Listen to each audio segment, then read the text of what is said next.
Hello friends, this is Varsha. Welcome back to my channel. देखिए, hostel warden में आपके youth publication के practice sets हो रहे हैं। ठीक है, 4 प्रैक्टिस सेट हो चुके हैं। फुल मॉक टेस्ट है ये। 120 क्वेश्चंस इसमें कराए जाते हैं। प्लेलिस्ट बनी हुई है, आप सभी वहाँ से देख लीजिएगा। एंड अगर आप चैनल पर नए हैं तो प्लीज़ चैनल को लाइक, शेयर एंड सब्सक्राइब ज़रूर करिए। शेयर ज़्यादा से ज़्यादा करिए, जिससे थोड़ा सा हमें भी सपोर्ट मिल सके, क्योंकि आप सभी को जितना भी मटेरियल है वो फ्री प्रोवाइड कराया गया है। तो स्टार्ट करते हैं वीडियो प्रैक्टिस सेट 5 का। पहला क्वेश्चन देखते हैं क्या है कि किसी फर्म की समस्त अस्तियों तथा देयताओं का लेखा जोखा होता है। तो जितनी भी एसेट्स एंड लायबिलिटीज़ हैं किसी भी फर्म में, उनका रिकॉर्ड मेंटेन किस में करते हैं? बैलेंस शीट में करते हैं। तो जो हिंदी वाले स्टूडेंट्स हैं वो इंग्लिश में ज़रूर देखें कि बैलेंस शीट कहा जाता है, उसको तुलन पत्र कहते हैं। ओके। भारत का अंतिम शक्तिशाली मुगल शासक किसे माना जाता है? तो जो अंतिम मुगल शासक है, पहला मुगल शासक कौन है? 1526 में बाबर ने मुगल शासन की शुरुआत की थी। और इसके अंतिम मुगल शासक औरंगजेब को माना जाता है, जो कि काफ़ी शक्तिशाली था। इसके बाद और भी राजा हुए हैं, बट वो इतनी अपनी छाप नहीं छोड़ पाए जिनका मतलब इतिहास बनाया जा सके। ओके। क्वेश्चन नंबर 3 है, निम्नलिखित में से हड़प्पा सभ्यता के किस पुरास्थल में जेडाइट पत्थर पाया गया था? जेडाइट पत्थर पाया गया था दाउजिली हेडिंग में। ये असम के दीम हसाओ जिले में पाया गया है। ओके। क्वेश्चन नंबर 4 है, कम से कम वर्ष की अवधि के दौरान किसी स्थान के मौसम की अवस्थाओं तथा विविधताओं की औसत परिस्थिति वहाँ की जलवायु कहलाती है। तो वहाँ की जलवायु मतलब कितने वर्षों की जलवायु का, मौसम का अध्ययन करके ये पता किया जाता है कि उस क्षेत्र की जलवायु किस तरह की है। ठीक है, तो कम से कम 30 वर्षों के मौसम की जो अवस्थाएं हैं, विविधताएं हैं, उन पर निगरानी रखी जाती है, तब वहाँ की जलवायु के बारे में जाना जाता है। ठीक है, भूगर्भ शास्त्र के जनक के रूप में किसे जाना जाता है? तो इसका राइट ऑप्शन यहाँ पर जेम्स हटन।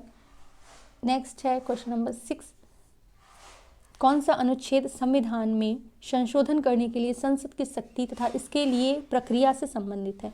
तो संविधान संशोधन से आप लोग याद रखिएगा, जो आर्टिकल 368 है वो संविधान संशोधन की प्रक्रिया से संबंधित है। ओके।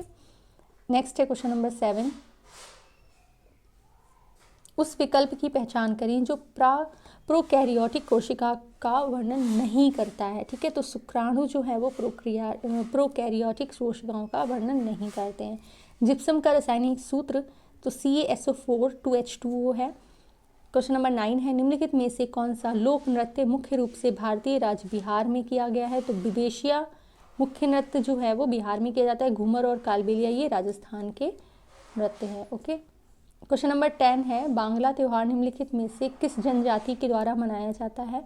तो बांग्ला त्यौहार मनाया जाता है गारो जनजाति के द्वारा। ये मेघालय की जनजाति है। आप सभी को पता होगा कि मेघालय में 3 पहाड़ियाँ पाई जाती हैं, गारो, खासी, जयंतिया, और इन्हीं नाम की जो जनजातियाँ भी वहाँ पाई जाती हैं। Okay. Question number 11, reasoning ability, उस विकल्प का चयन करें जो तीसरे शब्द से उसी तरह संबंधित है जैसे दूसरा शब्द पहले शब्द से संबंधित है। तो 13 और 195 में देखिए क्या संबंध है कि 13 का जब आप स्क्वायर करेंगे प्लस 13 में जब आप मल्टीप्लाई करेंगे 2 का, तो 13 30 का कितना होता है? 169 होता है। ओके। 13 2 का कितना होता है? 36 होता है। जब आप इनको प्लस करेंगे तो आंसर आ जाएगा 195। ये वाला आप संबंध समझ गए होंगे। यही आप बिल्कुल 18 में अप्लाई कर दीजिए। 18 स्क्वायर प्लस 18 में मल्टीप्लाई 2। ठीक है, तो कितना हो जाएगा? 324। 18 का स्क्वायर 324 होता है। 18 2 36 होता है। जब आप इसको प्लस करेंगे तो आ जाएगा 360। ठीक है, ऑप्शन सी यहाँ पर राइट है। क्वेश्चन नंबर 12 देख लीजिए कि उस विकल्प का चयन करें जिसका तीसरे अक्षर समूह से वही संबंध है जो दूसरे अक्षर समूह का पहले अक्षर समूह से। ठीक है, तो H से जब हम I पर जा रहे हैं तो देख रहे हैं हमें क्या करना पड़ रहा है? +1 करना पड़ रहा है। E से जब हम C में जा रहे हैं तो हमें -2 करना पड़ रहा है। ठीक है, +1 -2। अब A से जब B में जाएंगे तो क्या करना पड़ेगा? हमें +1 ही करना पड़ेगा। ओके। B से जब T पर जाएंगे तो -2, यानी कि क्या सीरीज बन रही है? +1 -2 +1 -2। ओके। तो इसी तरह लाइट से देख लेते हैं। लाइट में L में जब हम +1 करेंगे तो आ जाएगा M, I में -2 करेंगे तो आ जाएगा G, G में +1 करेंगे तो आ जाएगा H, देन H में -2 करेंगे तो आएगा F, T में जब हम +1 करेंगे तो U आएगा। ठीक है, MGHFU ये वर्ड्स कहाँ लिखे हैं? ऑप्शन नंबर सी में लिखे हैं। ठीक है, नेक्स्ट है 13 क्वेश्चन देखते हैं। एक निश्चित कूट भाषा में गॉड को 21, 4, 5, 10, 24 के रूप में लिखा जाता है। ब्रिंजल को उसी कूट भाषा में कैसे लिखा जाएगा? तो देखिए पहले हम GOURD को समझ लेते हैं। देखिए जी की जो एक्चुअल वैल्यू है वो 21 नहीं होती है। अपोजिट वैल्यू कितनी होती है? अपोजिट लेटर कौन सा होता है? जी का T होता है, जिसकी वैल्यू कितनी है? 20 है। अब इस 20 में अगर हम +1 कर देंगे तो कितना आ जाएगा? 21 आ जाएगा, जो कि यहाँ पर दिया गया है। बट O की ना एक्चुअल वैल्यू 4 होती है, ना अपोजिट वैल्यू 4 होती है। इसी तरह ना U की अपोजिट वैल्यू 5 होती है, ना ही उसकी एक्चुअल वैल्यू 5 होती है। तो ये 4 और 5 कहाँ से आए हैं? देखिए AEIOU, ठीक है। तो यहाँ पर देखिए, यहाँ पर A1 है, 2, 3, 4, 5। तो ये जो 4 और 5 हैं वो यहाँ से लिए गए हैं, ठीक है। समझ गए अब आप? 4 और 5 यहाँ से लिए गए हैं। तो अब 10 R की जो अपोजिट वैल्यू है उसमें +1 करेंगे तो 10 आ जाएगा। D का अपोजिट वर्ड W है, यानी कि 23, और उसमें जब हम +1 करेंगे तो 24 आ गया। तो इतना आप समझ गए कि जो वोवेल हैं उनकी वैल्यू तो हम AEIOU के नंबरिंग से ले रहे हैं। देन जो कंसोनेंट हैं उनके अपोजिट वर्ड के लेटर में, अपोजिट लेटर का जो नंबर है उसमें +1 करके ले रहे हैं, ठीक है। तो अब हम बात करते हैं यहाँ पर ब्रिंजल की, यानी कि BRINJAL। ओके, तो B का अपोजिट वर्ड क्या होगा? Y की वैल्यू क्या होती है? 25 होती है। उसमें +1 करेंगे तो 26 हो जाएगा। R की वैल्यू हमने यहीं से ले ली भाई, 10 हो गया। I की वैल्यू AEIOU से ले लेते हैं तो 3 हो जाएगा। N की वैल्यू कितनी होगी? 14 होगी, ठीक है। तो ये ऑप्शन नंबर C जो है वो राइट ऑप्शन हो गया इसका। नेक्स्ट बढ़ते हैं, क्वेश्चन नंबर 14 देखते हैं। देखिए यदि एक निश्चित कूट भाषा में यदि ब्रीज को ZOAZTX लिखा जाता है तो उसी कूट भाषा में FROTHY को कैसे लिखा जाएगा? ओके, तो यहाँ पर देखिए जैसे ब्रीज लिखा हुआ है तो B में जब हमने -2 किया तो Z आया, ठीक है। R में जब हमने -3 किया तो O आ गया। E में -4 किया तो A आया। देन E में -4 किया, -5 किया तो Z आया। यानी कि क्या सीरीज बन रही है? -2, -3, देन -4, -5, ऐसे एक एक नंबर बढ़ता जा रहा। ओके, तो इसी तरह जब आप FROTHY के साथ में यही ट्रिक अपनाएंगे तो F में जब -2 करेंगे तो बन जाएगा D, R में -3 करेंगे तो O में -4 करेंगे तो K, एंड T में जब आप -5 करेंगे तो बनेगा O, यानी कि DOKO। ये वर्ड्स बताइए कहाँ पर हैं? ऑप्शन नंबर C में है, तो इसका भी राइट ऑप्शन यहाँ पर C बन रहा है। क्वेश्चन नंबर 15 देखते हैं।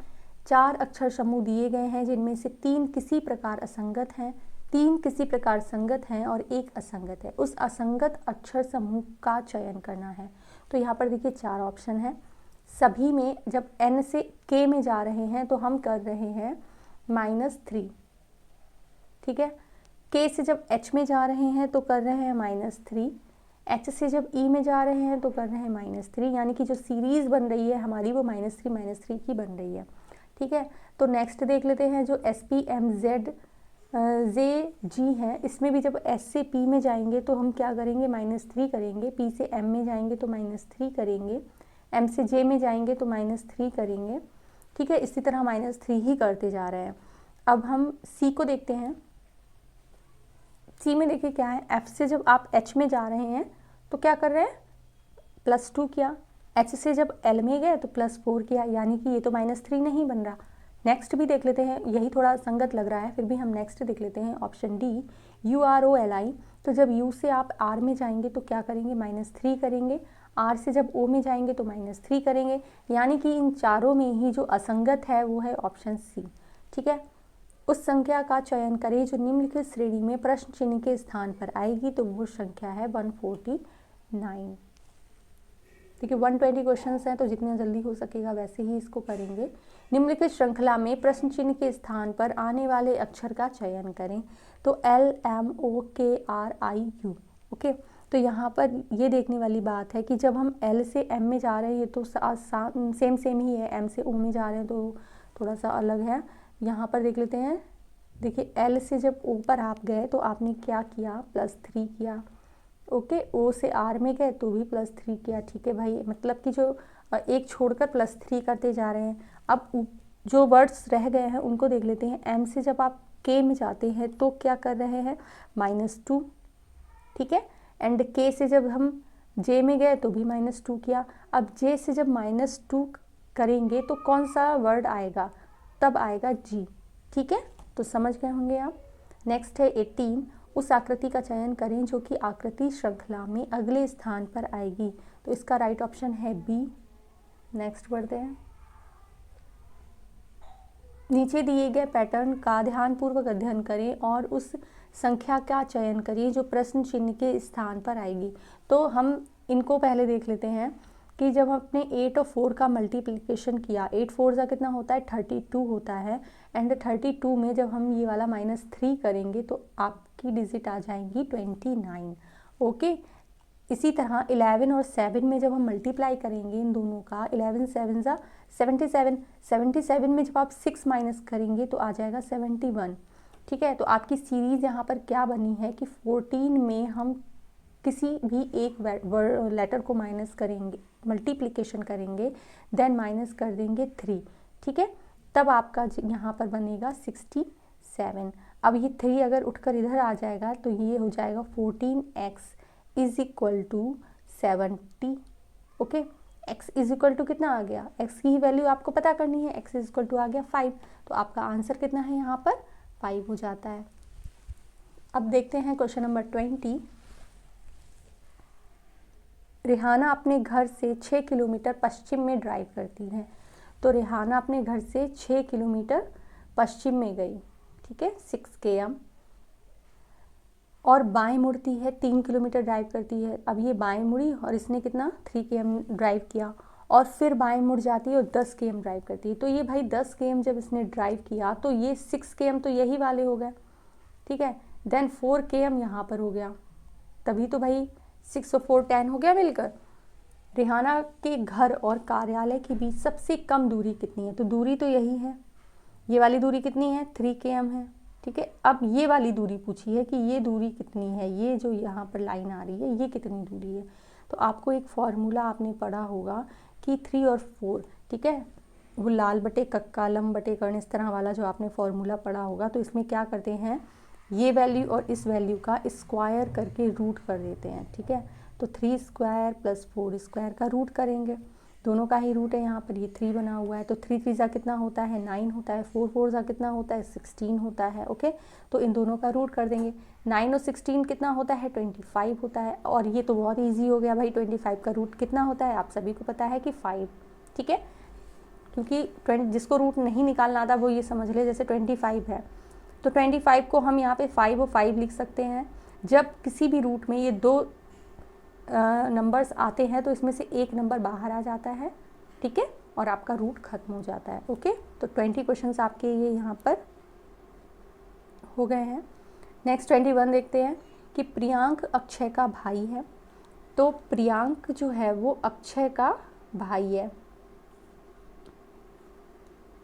ठीक है, सोनिया सक्षम की बहन है। तो ये जो सक्षम है इसकी बहन कौन है, सोनिया है। ठीक है, अब यहाँ पर बोला है कि प्रियांक सोनिया से, अक्षय सोनिया का पुत्र है। तो ये जो अक्षय है ये सोनिया का कौन है, बेटा है भाई। ठीक है, पुत्र। पूछा है कि प्रियांक सोनिया से किस प्रकार संबंधित है। बहुत इजी क्वेश्चन है। जब अक्षय बेटा है सोनिया का और प्रियांक और अक्षय भाई हैं तो प्रियांक भी सोनिया का बेटा हो जाएगा। ओके, तो राइट ऑप्शन यहाँ पर क्या हो गया, पुत्र। अब एक वेन आरेख बनाना है। उस वेन आरेख का चयन करें जो दिए गए वर्गों के बीच के संबंध को सर्वोत्तम ढंग से निरूपित करता है। गाय, जंगली जानवर, लोमड़ी। तो आपको पता चल रहा होगा कि गाय तो पालतू जानवर है, जंगली जानवर तो लोमड़ी है। ठीक है, तो लोमड़ी को हम किस में बॉक्स में भर देंगे भाई, जंगली जानवर। ठीक है, जे से डिनोट करते हैं। और गाय हमारी पालतू है, उनको थोड़ा सा अलग रखेंगे क्योंकि वो जंगली जानवर उनको खा लेंगे, तो इसको थोड़ा अलग रखेंगे। तो आप इसका वेन आरेख अच्छे से समझ गए हैं कि ऑप्शन सी जो है वो राइट है। ओके, नेक्स्ट बढ़ते हैं 23 की तरफ। दिए गए कथनों का दिए गए कथनों और निष्कर्षों को ध्यान से पढ़ें और ये मानते हुए कि कथनों में दी गई जानकारी सही है, भले ही वे आमतौर पर स्थापित तथ्यों से भिन्न दिखाई देते हैं, तय कीजिए कि कौन से निष्कर्ष तर्कसंगत रूप से इन कथनों का अनुसरण करते हैं। तो इसमें देख लेते हैं क्या है कि सभी कुत्ते जो है वो शेर है, सारे जो डॉग हैं वो क्या हैं, वो लॉयन हैं भाई, ठीक है, बन गया। कोई भी हाथी शेर नहीं है, तो हाथी मीन्स एलिफेंट, तो कोई भी हाथी जो है वो शेर नहीं है, ठीक है। ये 2 कथन है, आपने इसका वेन आरेख बना लिया। नेक्स्ट बढ़ते हैं निष्कर्ष की तरफ कि कोई भी कुत्ता हाथी नहीं है। तो क्या कुत्ते और हाथी के बीच में संबंध कथन में बताया गया है? नहीं बताया गया है, कोई भी लाइन इस तरह की नहीं है, तो ये वाला रॉन्ग हो जाएगा। देन कोई भी शेर कुत्ता नहीं है, तो ऐसा भी नहीं बोला गया है, ठीक है, कि कोई भी जो शेर है वो कुत्ता नहीं है, इसका भी यहाँ पर नहीं, क्योंकि भाई सभी कुत्ते शेर हैं बताया गया था। तो ऑप्शन जो 2 है वो भी गलत है। इसका राइट ऑप्शन हो गया ना तो निष्कर्ष 1 और ना ही 2 अनुसरण करता है। ओके, नेक्स्ट बढ़ते हैं question number 20। F1, F2, F3, F4 और F5 एक बेंच पर बैठे हुए हैं। F4 F2 के बिल्कुल बाएं ओर बैठा है, F3 F5 के बिल्कुल दाएं ओर बैठा है। तो पहले हम यहाँ से शुरू करते हैं कि जो F4 है वो F2 के बिल्कुल बाएं ओर बैठा हुआ है। ओके, F3 F5 के बिल्कुल दाएं ओर बैठा है, तो जो F3 है वो F5 के बाएं ओर बैठा है, सॉरी दाएं ओर बैठा है, ठीक है, समझ गए। F1 एक सीढ़ी पर बैठा है, F1 एक सीढ़ी पर बैठा है और F2 का केवल एक पड़ोसी है, तो F2 का केवल एक पड़ोसी है, यानी कि ये भी एक सीढ़ी पर बैठा हुआ है, ठीक है। इन मित्रों में से प्रत्येक तरफ 2 मित्रों के साथ बीच में कौन बैठा है? तो भाई देखो, यहाँ पर 2 मित्र, यहाँ पर 2 मित्र, कौन बीच में बैठा हुआ है? F3 बैठा हुआ है, तो राइट ऑप्शन यहाँ पर क्या हो जाएगा? बी राइट ऑप्शन हो जाएगा। ओके, नीचे दी गई आकृति में कागज़ों के एक टुकड़े को मोड़कर काटने का क्रम दिखाया गया है और ये कागज़ खोलने पर कैसा दिखाई देगा? तो बहुत एक्सपर्ट जो हो वही इस क्वेश्चन को करे, क्योंकि निगेटिव मार्किंग भी है यहाँ पर। ऑप्शन सी सही है। इसकी PDF आपको टेलीग्राम चैनल पर प्रोवाइड करा दी जाएगी, वहाँ से देख लीजिएगा। उस आकृति का चयन करें जिसमें दी गई आकृति अंतर्निहित है, घुमाने की अनुमति नहीं है। तो देखिए ऐसे बना हुआ है, ठीक है, सीढ़ी टाइप का, तो इसमें तो वो चीज़ नहीं है, ना ही इसमें है और ना ही इसमें है, ठीक है। राइट ऑप्शन देखिए यहाँ पर ये ऐसे बना हुआ है, ऑप्शन सी इसका राइट ऑप्शन है। नेक्स्ट देखते हैं क्वेश्चन नंबर 27। मिरर, दर्पण को दाईं ओर रखे जाने पर दी गई आकृति की सही दर्पण छवि कौन सी होगी? तो ये काफ़ी इंटरेस्टिंग है। यहाँ पर देखिए x का तो x ही बन जाएगा, o का o ही बन जाएगा, ठीक है। तो यानी कि आपका ये 2 तो है ही, इसमें a और c तो पहले ही कट हो गया। अब देखिए l को हम कैसे बनाएंगे? ऐसे बनाएंगे, सॉरी, ठीक है। अब ये जो 9 है इसको भी किस तरह से बनाएंगे? ये देन के अगर दर्पण से बनेगा तो वो इस तरह से बनेगा। तो देखिए कौन सा राइट ऑप्शन है यहाँ पर? डी राइट ऑप्शन है। एक ही पासे की 3 भिन्न स्थितियों को नीचे दर्शाया गया है, संख्या 4 के विपरीत फलक पर कौन सी संख्या दिखाई देगी? तो आप इसका राइट ऑप्शन ही देख लीजिए, ऑप्शन डी राइट ऑप्शन है। ओके, नेक्स्ट बढ़ते हैं। निम्नलिखित शब्दों को एक तार्किक और सार्थक क्रम में व्यवस्थित करें। तो सभी को पता होगा जो भी मैथ्स के एक्सपर्ट हैं और जिनको थोड़ी बहुत मैथ आती है, तो मिलीमीटर से बड़ा centimetre, then decimetre and the last is decametre.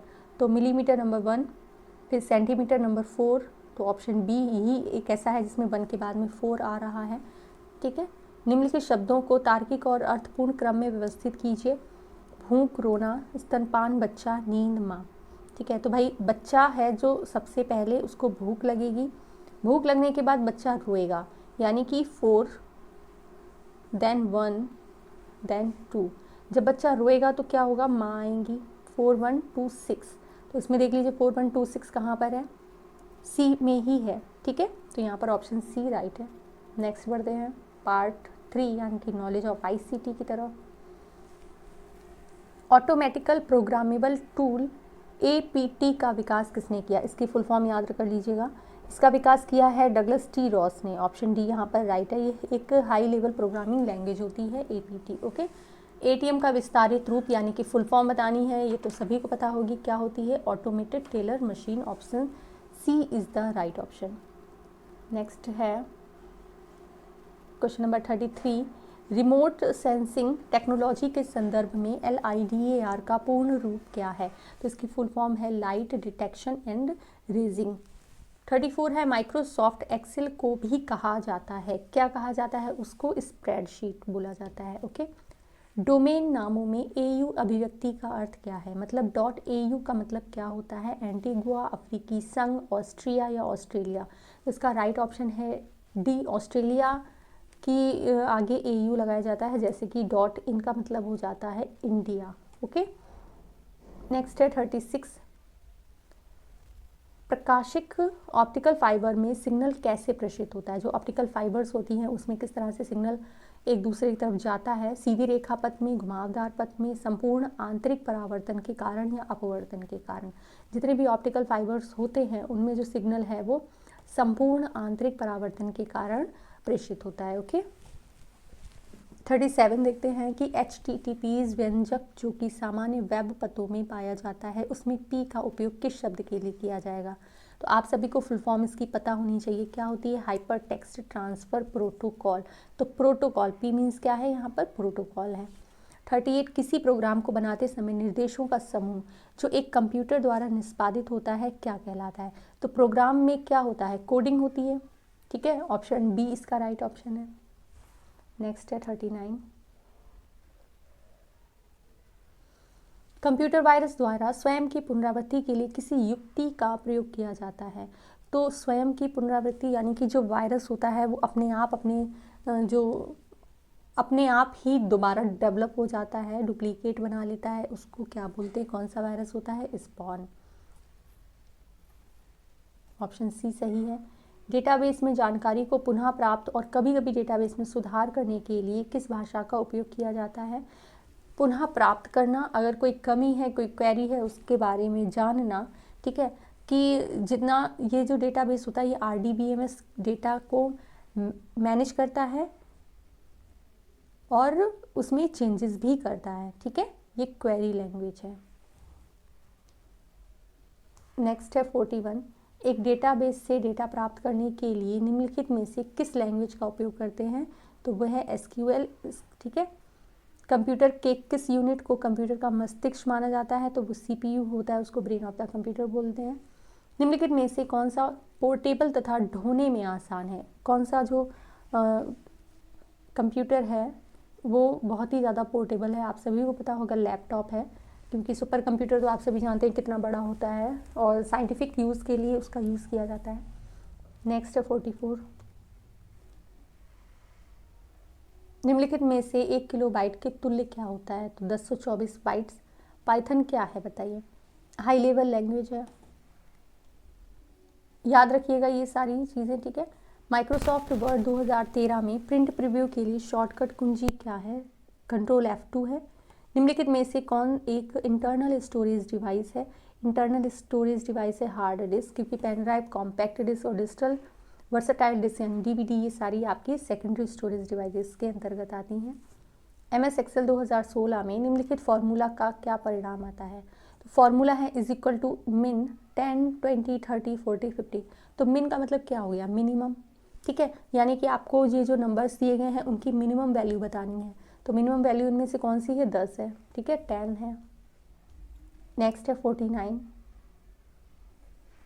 इनमें से क्या एक हार्डवेयर अवयव नहीं है? तो हार्डवेयर अवयव ऑपरेटिंग सिस्टम नहीं है, क्योंकि ये सॉफ्टवेयर है। ओके। निम्नलिखित इनपुट उपकरणों में से कौन डिस्प्ले स्क्रीन पर ऑब्जेक्ट का चयन करने के लिए एक प्रकाश संवेदनशील डिटेक्टर का उपयोग करता है? क्या करना है? ऑब्जेक्ट को चयन करना है। तो light pen is the right option. Okay, 3 parts आपके कंप्लीट हो गए हैं। Knowledge of POCSO and other children safety related act. राष्ट्रीय बाल अधिकार संरक्षण आयोग के अध्यक्ष की नियुक्ति की जाती है। तो राष्ट्रीय बाल अधिकार संरक्षण आयोग की बात हो रही है, तो इसकी नियुक्ति केंद्र सरकार द्वारा की जाएगी। नेक्स्ट है 52, बच्चों के लिए निःशुल्क और अनिवार्य शिक्षा अधिनियम 2009 की कौन सी धारा निःशुल्क और अनिवार्य शिक्षा प्रदान करती है? तो इसका जो राइट ऑप्शन है वो धारा 3 है। कस्तूरबा गांधी विद्यालय बालिका विद्यालय योजना का लक्ष्य निःशुल्क शिक्षा प्रदान करना है। किसके लिए? सभी बालिकाओं के लिए। ठीक है, यहाँ पर आप देख सकते हैं बालिका लिखा हुआ है।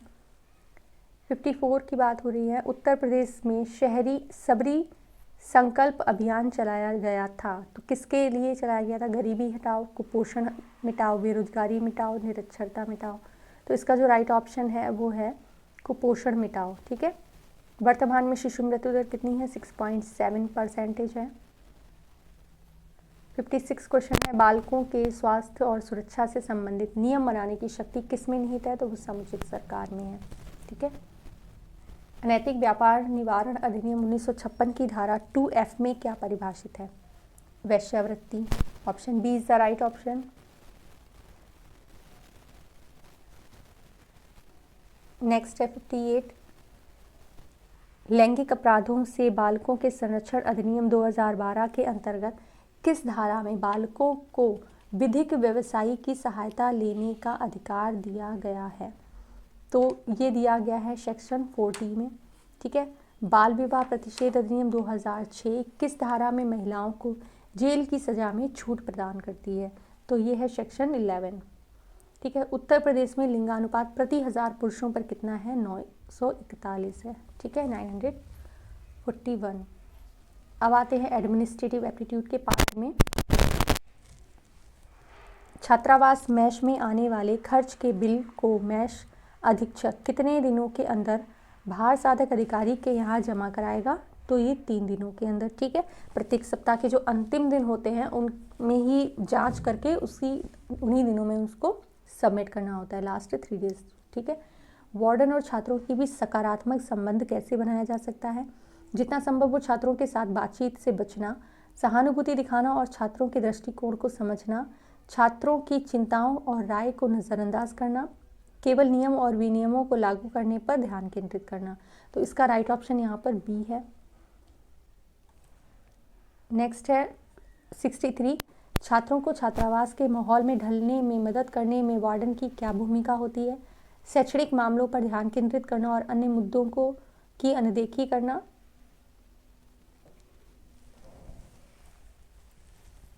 प्रारंभिक समायोजन की अवधि के दौरान सहायता और मार्गदर्शन प्रदान करना, वरिष्ठ और कनिष्ठ छात्रों के बीच बातचीत को हतोत्साहित करना, विद्यार्थियों के संघर्षों को नज़रअंदाज करना और उन्हें स्वयं चीज़ों को समझने देना। तो इसका राइट ऑप्शन बी है कि जब बच्चा आता है अगर उसी समय आप उसको अच्छे से उसी अवधि में आप उसकी सहायता करेंगे, उसको मार्गदर्शन प्रोवाइड कराएंगे, तो फिर क्या होगा, बच्चा भी आपसे थोड़ा सा फ्रेंडली हो जाएगा। ठीक है, और वो अच्छे से समायोजित हो जाएगा। नेक्स्ट है 64, गोपनीयता और सुरक्षा के संदर्भ में एक छात्रावास वार्डन को छात्रों के निजी सामान को कैसे संभालना चाहिए? यह सुनिश्चित करने के लिए कि कोई प्रतिबंधित वस्तु मौजूद नहीं है, छात्रों की निजता का सम्मान करेंगे, यदि सुरक्षा संबंधी चिंताएं हो तो हस्तक्षेप करेंगे, छात्रों के निजी सामान के बारे में अन्य निवासियों के साथ साझा करेंगे, या व्यक्तिगत सामानों की अधिक प्रभावी ढंग से निगरानी करने के लिए उन्हें एक सामान्य क्षेत्र में रखेंगे। तो यहाँ पर जो राइट ऑप्शन है वो बी है कि उनकी निजता का सम्मान करेंगे, लेकिन जहाँ पर भी ज़रूरत होगी, ठीक है, सुरक्षा संबंधी चिंताएं होंगी, वहाँ पर हस्तक्षेप भी किया जाएगा। ओके, नेक्स्ट है 65, मैश पर्यवेक्षक द्वारा निम्नलिखित के द्वारा मैश के भोजन की स्वच्छता और गुणवत्ता सुनिश्चित की जा सकती है। भोजन की गुणवत्ता की जांच, सभी सामग्री का समुचित अनुपात हो, नाश्ते, दोपहर के भोजन और रात के खाने के समय भोजन के सुचारू वितरण की निगरानी हो, ये भी सही है। मैश कैंटीन स्टाफ और आसपास के क्षेत्रों की स्वच्छता व साफ सफाई की जांच ना करना, तो ये निगेटिव यहाँ पर आ गया, यानी कि जो ऑप्शन 1, 2, 3 है ये सही है। तो यहाँ पर देख लेते हैं कौन सा ऑप्शन सही है, बी। ठीक है, नेक्स्ट है 66, यदि छात्रावास वार्डन को छात्रों के बीच शरारत या बदमाशी के मामले का संदेह हो तो उसे क्या करना चाहिए? स्थिति को यह मानकर नज़रअंदाज कर दें कि ये अपने आप ठीक हो जाएगी, बिना किसी सबूत के कथित धमकाने वाले का सामना करेंगे, निष्पक्ष जांच कर उचित कार्यवाही करें, पीड़ित की स्थिति को स्वतंत्र रूप से संभालने की सलाह दें। तो बच्चे अपने आप नहीं संभाल पाते हैं, इसका राइट ऑप्शन यहाँ पर सी हो जाएगा। ठीक है, निष्पक्ष जांच करेंगे और उचित कार्यवाही करेंगे। नेक्स्ट है क्वेश्चन नंबर 67, छात्रों की ओर से किया गया असामान्य व्यवहार किस रजिस्टर में दर्ज किया जाता है? उपस्थित रजिस्टर, हाउसिंग मीटिंग रजिस्टर, शैक्षणिक रजिस्टर, इनमें से कोई नहीं। तो यहाँ पर राइट ऑप्शन डी हो जाएगा, क्योंकि कोई भी असामान्य व्यवहार बच्चे का ये परामर्श रजिस्टर में मेंटेन किया जाता है। ठीक है, याद रखिएगा इसको। एक छात्रावास वार्डन छात्रों और छात्रावास कर्मचारियों के बीच सकारात्मक और सम्मानजनक संबंध को बढ़ावा देने के में कैसे योगदान दे सकता है? तो इसके ऑप्शंस देख लेते हैं। कर्मचारियों को छात्रों पर अधिकार और प्रभुत्व स्थापित करने के लिए प्रोत्साहित करना, संघर्षों में मध्यस्थता करना और छात्रों तथा कर्मचारियों के बीच खुले संचार को बढ़ावा देना, छात्रों और कर्मचारियों के बीच किसी भी असहमति को नज़रअंदाज करना, झगड़ों में पक्ष लेना और छात्रों और कर्मचारियों के बीच तनाव बढ़ाना।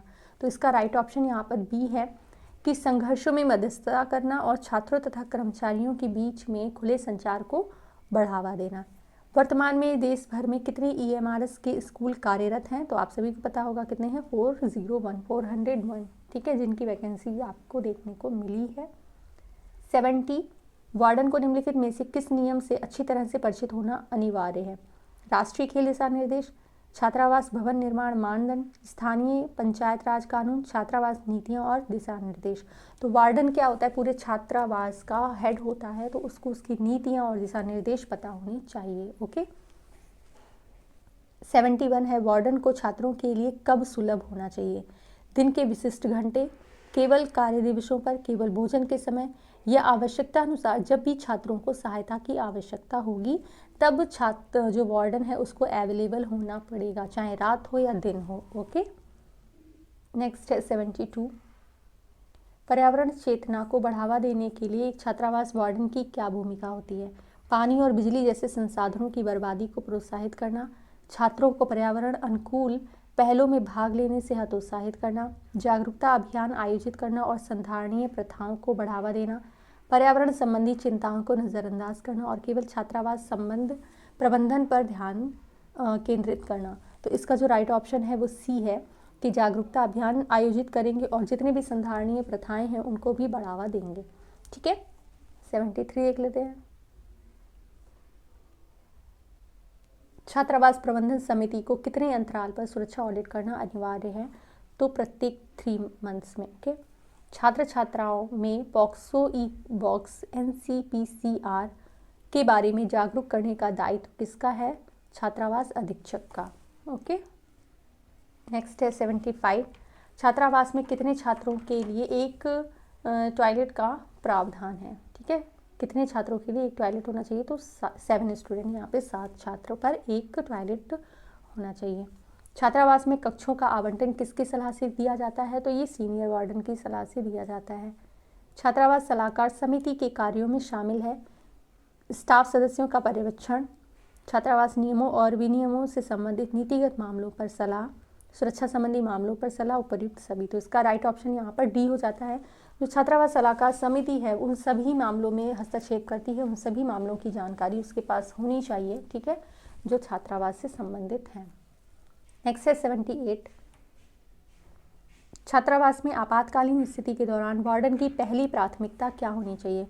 छात्रों के अभिभावकों से संपर्क करना, छात्रावास परिसर को सुरक्षित खाली कराना, प्रशासन से तुरंत संपर्क करना, घटना के जिम्मेदार लोगों के खिलाफ FIR दर्ज करना। तो यहाँ पर इन्होंने क्या बोला है कि पहली प्राथमिकता, तो अगर कोई अनहोनी होती है हॉस्टल में तो सबसे पहले ये ज़रूरी होता है कि जो हॉस्टल का परिसर है, जो छात्रावास का परिसर है, उसको तुरंत खाली करा दिया जाए। वहाँ पर कोई भी बच्चा या कोई भी पर्सन नहीं होना चाहिए। ठीक है, तो ऑप्शन बी यहाँ पर राइट ऑप्शन है। वार्डन को छात्रों के साथ छात्रावास की बैठक कितनी बार आयोजित करनी चाहिए? वर्ष में 1 बार, माह में 1 बार, 6 माह में 1 बार या कभी नहीं? तो यहाँ पर राइट ऑप्शन बी है, हर महीने आपको एक बैठक करनी चाहिए जिसमें बच्चे और वार्डन के बीच में कम्युनिकेशन डेवलप हो सके और वो अपनी समस्याओं को बता सके। ओके। हम वार्डन को आवेदन क्यों लिखते हैं? आवेदन मतलब अगर आपको कोई प्रॉब्लम होगी तभी तो आप आवेदन करेंगे ना। तो अवकाश के लिए, घर जाने के लिए, स्वास्थ्य समस्याओं के लिए, सभी के लिए। तो ऑप्शन डी यहाँ पर राइट है। एकलव्य मॉडल आवासीय विद्यालय EMRS छात्रावास के नियम क्या है? छात्रावास के कर्मचारी जिम्मेदार नहीं होंगे, छात्रावास के अंदर किसी भी प्रकार की सामूहिक गतिविधियां नहीं होंगी, विद्यार्थियों को रात में सभी इलेक्ट्रॉनिक उपकरण बंद कर देना चाहिए। तो इसका जो राइट ऑप्शन है वो क्या हो जाएगा, 81 का डी हो जाएगा। ओके, नेक्स्ट है 82। छात्रावास में स्वच्छता का नियमित प्रबंधन कैसे किया जा सकता है?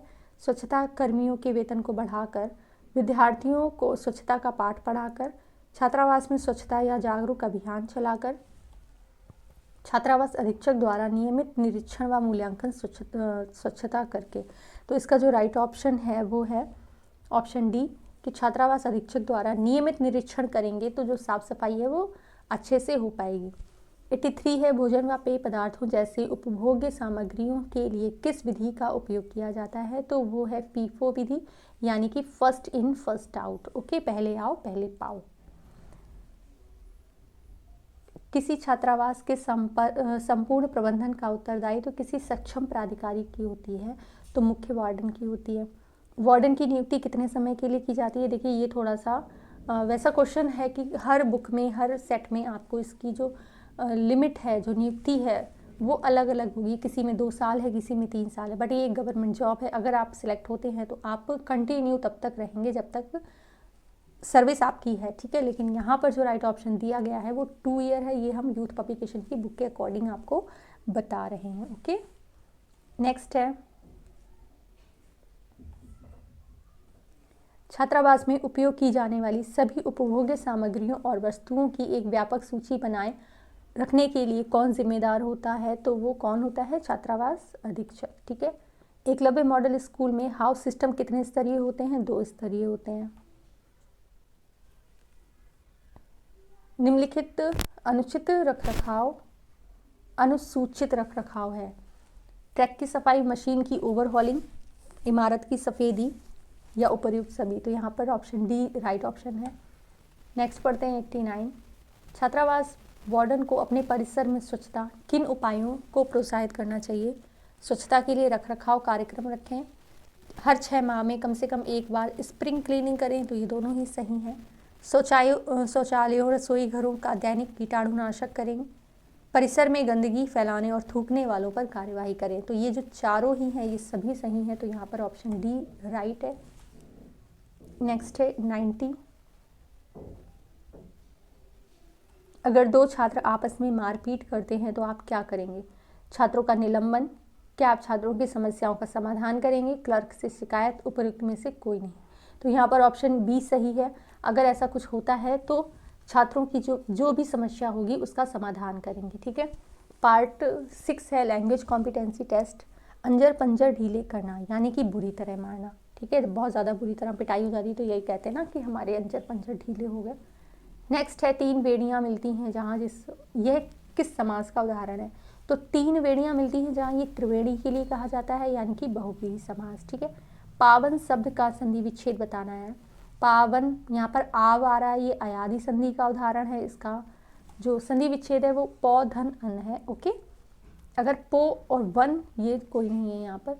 किसी प्रतियोगिता में विजयी होने पर दिया जाता है पारितोषिक, ठीक है। गेस्ट जब कुछ लेकर आते हैं तो उसको उपहार कहते हैं। इनमें से तुरंग किसका समानार्थी शब्द है? तो तुरंग किसको कहा जाता है? घोड़े को कहा जाता है। नीचे दिए गए शब्द किस गुणवाचक विशेषण के प्रकार हैं? तो यहाँ पर इन्होंने जो शब्द दिए हैं वो अच्छा, दानी, न्यायी, कृपालु। तो ये गुणबोधक, ठीक है, गुणवाचक विशेषण गुणबोधक के ही हैं। ये तो गुण होते ना, अच्छा, दानी, न्यायी, कृपालु, ये सारे ही गुण हैं। 97 है शूर की भाववाचक संज्ञा क्या है? तो सूर्य की जो भाववाचक संज्ञा होगी वो शौर्य है। कृष्ण का शुक्ल से वही संबंध है जो कुसुम का से है। तो कृष्ण और शुक्ल ये दोनों आपस में क्या है? अपोजिट हैं। ओके, तो कुसुम माने क्या होता है? कोमल, मुलायम। तो इसका जो अपोजिट वर्ड आपको बताना है तो गुमसुदा, गुमसुम, पत्ती ये नहीं है। इसका राइट ऑप्शन यहाँ पर डी है वज्र। वज्र मीन्स भी कठोर होता है। मीरा जोर से हंसी, ये वाक्य किस क्रिया का समुचित उदाहरण है? तो आपको पता है सकर्मक अकर्मक 2 तरह की होती हैं। तो सकर्मक ये क्या होता है? जिसका कर्म पर असर पड़ता है, ठीक है। लेकिन यहाँ पर जोर से हंसी मीरा, कौन हंसा? मीरा। तो मीरा पर पड़ रहा है यानी कि कर्म नहीं है, ये अकर्मक हो जाएगा। शुद्ध वाक्य का चयन करना है। मध्यकालीन युग में कलाओं की बहुत उन्नति हुई, साहब ने कहा कि किसी को अंदर ना जाने दिया जाए। इस समय मोहन की आयु 20 वर्ष है, वे चाहें भले ही ना आए पर तुम्हें आना होगा। तो इसका जो राइट ऑप्शन है वो बी है। यहाँ पर साहब ने कहा कि किसी को अंदर ना जाने दिया जाए। ठीक है, नेक्स्ट है select the most appropriate meaning of the given idiom to make both ends meet. ठीक है, तो इसका जो इडियम है इसका आपको मीनिंग बताना है, to have just enough money to live. Option A यहाँ पर राइट है। In the following question, out of the 4 given alternatives, select the alternative which best express the meaning of the idiom and phrases. No ifs, no buts. ठीक है, तो ये क्या मतलब, कोई भी डाउट नहीं, नो डाउट। यहाँ पर ऑप्शन सी राइट है। Select the option that can be used as a one word substitute for the given group of words. इसमें one word substitute आपको बताना है। One who studies the occult meanings of numbers and their supposed influence on human life. तो numbers की बात हो रही है यहाँ पर, numerologist is the right option. Select the wrongly spelled word, आपको गलत वर्ड बताना है जिसकी स्पेलिंग गलत है। तो यहाँ पर देखिए नेविगेशन की स्पेलिंग गलत है, क्योंकि नेविगेशन में जी के बाद में क्या आता है, ए आता है। ठीक है, 104 का सी है। नेक्स्ट है 105। तो select the most appropriate antonym. Antonym means क्या होता है, विलोम शब्द होता है। बॉइस्ट्रस का एंटोनियम बताना है। बॉइस्ट्रस मीन्स होता है उपद्रवी, कलहकारी। ठीक है, तो इसका मतलब क्या हो जाएगा एंटोनियम, पीसफुल, जो शांति प्रिय हो। Select the most appropriate synonyms of the given word. Synonyms मतलब समानांतर, समानार्थी शब्द बताना है। लिविड, लिविड का मीन्स क्या होता है, उग्र, क्रोधी। ठीक है, तो इसका जो राइट ऑप्शन है वो कौन सा होगा बताइए। 106 का राइट ऑप्शन है फ्यूरियस। ठीक है, change the given sentence into passive voice. I rarely watch action movies. तो आप इस सेंटेंस को देखकर आपको पता लग रहा हो ये किसका सेंटेंस है, प्रेजेंट इंडेफिनिट टेंस का है। ठीक है, तो जो पैसिव बनेगा वो आर से बनेगा। तो एक्शन मूवीज़ आर, ये दो आपके ए और बी हैं। लेकिन आई का क्या हो जाएगा ये बताइए, आई का क्या हो जाएगा, मी नहीं होगा यहाँ पर। वॉच्ड बाई माई सेल्फ, यानी कि ऑप्शन ए सही है। Okay, identify the segment in the sentence which contains the grammatical error. If I join a software company, I am getting a good deal of experience. तो यहाँ पर जो I am getting है इसकी जगह पर होगा I will get a good deal for experience. ठीक है, तो ऑप्शन सी इसका राइट ऑप्शन है यहाँ पर कि I am getting में ग्रामेटिकल एरर है। नेक्स्ट है 109। In the following question, the sentence given with blank to be filled in with an appropriate word. Select the correct alternative out of the 4 and indicate it by selecting the appropriate option. तो एक sentence दिया गया है, उसको आपको fill करना है। Karishma has not been able to recall where क्या होगा, शी लिव्ड। 110 है। Select the most appropriate option to fill in the blank in the given sentence. We must not take future for granted, rather we should enjoy the dash joys of our humdrum lives. तो इसका right option यहाँ पर क्या होगा, every day. Okay, पुरस्कृत पुस्तक हवा में हस्ताक्षर किस साहित्यकार की रचना है, तो ये रचना है डॉक्टर कैलाश वाजपेयी की। हवा में हस्ताक्षर डॉक्टर कैलाश वाजपेयी। सत्यार्थ प्रकाश, ये पुस्तक भी पूछी जाती कि इसके राइटर कौन है, दयानंद सरस्वती। ओके, तो ये किस भाषा में लिखी गई, हिंदी भाषा में लिखी गई है। नेक्स्ट है डैश बताते हैं कि यहाँ शब्दों में चमत्कार तथा डैश बताते हैं यहाँ अर्थ में अद्भुत सौंदर्य है। तो क्या बताते भाई, शब्दों में चमत्कार किस में होता है, शब्दालंकार में होता है। ठीक है, 114 है मंगल भवन अमंगल हारी द्रवहु सुदशरथ अजिर बिहारी। ठीक है, तो इसमें कौन क्या है, दोहा, सोठा, चौपाई, सवैया। तो इसमें चौपाई है ये भाई रामायण की। ठीक है, 115 निम्नलिखित में से कौन सा भरत मुनि के रस सूत्र का एक उत्तर कारक नहीं है, तो कौन सा उत्तर कारक नहीं है, क्षेमेंद्र। विपद जाल में कौन सी संधि है, तो हमको ऐसे पता चल रहा कौन सी है भाई, व्यंजन संधि है। ठीक है, भला मानस में कौन सा समास है, इसको थोड़ा सा एक सेकेंड, भला मानस में कौन सा समास है, तो ये समास है कर्मधारय। ठीक है, मानस की विशेषता बताई जा रही है, मानस यहाँ पर विशेषण हो गया। ठीक है, विशेषण और विशेषता इस तरह से ओठों की आकृति के आधार पर निम्नलिखित में से कौन आवृतमुखी स्वर है? तो आवृतमुखी स्वर कौन कौन से होते हैं? जिसमें क्या होता है कि ओठ गोलाकार नहीं होते, ठीक है। तो छोटा आ, बड़ा आ, छोटी ई, बड़ी ई, ए एड़ी, ए ऐनक, ये हमारे आवृतमुखी स्वर होते हैं। इसमें ओठ जो होते हैं उनकी वो गोल नहीं होते, वृत्त के आकार में नहीं होते हैं, ठीक है। 119 निम्नलिखित विकल्पों में से कौन सा वचन का जोड़ा सही नहीं है? तो सोना सोना, धेनु धेनुएं, छात्र छात्रगण, आटा आटे, ठीक है, ये जोड़ा सही नहीं है। वहाँ का बहुवचन बताना है, सामान्य बहुवचन, तो ऑप्शन डी इसका राइट ऑप्शन है। ये आपके 120 क्वेश्चंस थे, काफ़ी अच्छे क्वेश्चंस हैं। इसकी पीडीएफ आपको टेलीग्राम चैनल पर प्रोवाइड करा दी जाएगी, वहाँ से आप इसको देख सकते हैं। आंसर्स के लिए आप वीडियो ज़रूर देखें, बिकॉज जो इसमें जो आंसर्स हैं वो कुछ गलत भी दिए गए हैं, जिसकी वजह से आंसर की हम साथ में नहीं दे रहे हैं, ठीक है। चैनल को ज़्यादा से ज़्यादा शेयर करिए, सपोर्ट करिए। Thank you so much for watching.